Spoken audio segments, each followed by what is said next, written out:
Hello and assalamu alaikum my dear viewers. For today's video, I'll be telling you 10 tips to speed up your exam preparation.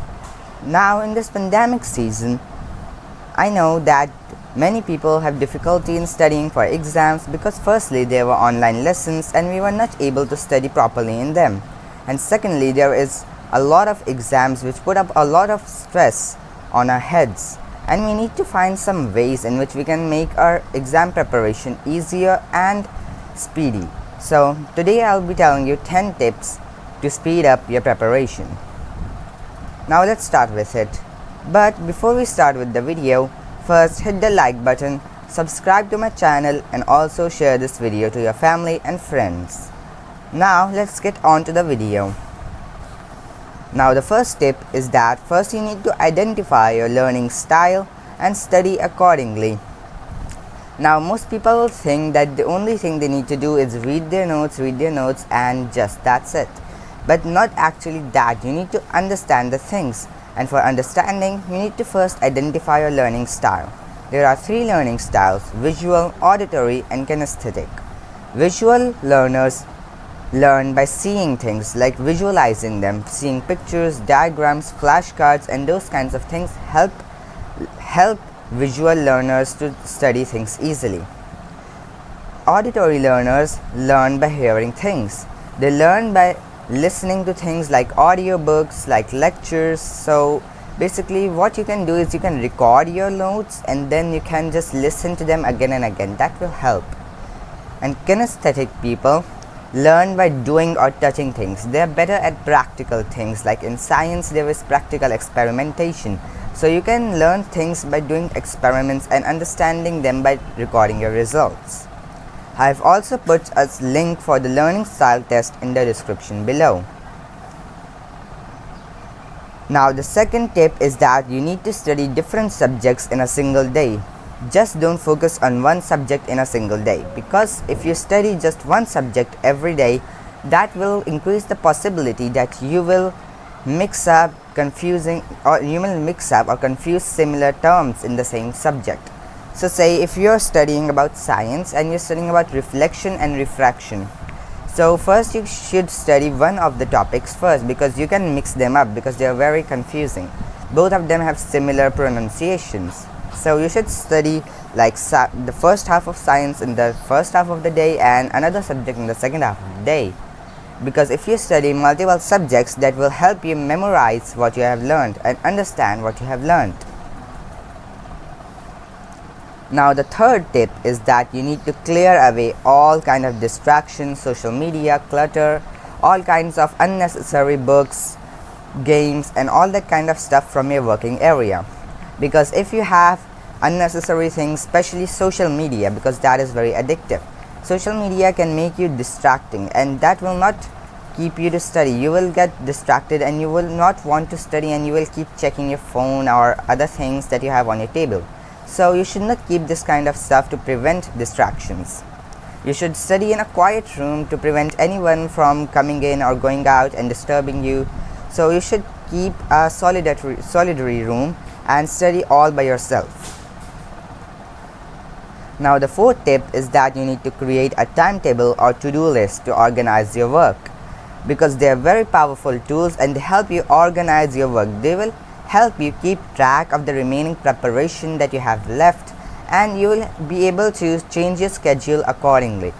Now there are many online sources through which you can create to-do lists and timetables, set due dates and like study according to it, and then you will be able to organize your work and it will be very easy to know what you're studying and to know what you need to study next. If you are not using to-do lists or timetables, then it will be a very haphazard study session. You will not be able to know what you need to study and what you need to do. So you should always use timetables or to-do lists, whatever suits you better. Now the fifth tip is that you need to start with the easiest topics first. Now before starting your preparation of any subject, first you need to identify what topics are the easiest or what are the topics that you are best at, and you need to do them first so that you get a warm up for the remaining study, and so that you can cover up a lot of the topics, because you might know some of the topics, so that will help you cover a major percentage of the syllabus. So you will have less things remaining, and that will help remove the stress. Now the sixth tip is that you don't need to cram or memorize things word by word, the thing which we call rote learning. You just need to understand things, because in most subjects you don't need to memorize everything word by word. Only in sometimes when you have equations or something like that, you need to memorize them by heart. Otherwise, you just read your notes, you read your textbooks, make your own notes in your own words. Do not copy down anything from the textbook or notes, and then write your notes and then read them again and again, and then you will be able to understand what the text is actually trying to tell you, and then you will be able to phrase it in your own words in the exams or tests. Now the seventh is review your notes again and again.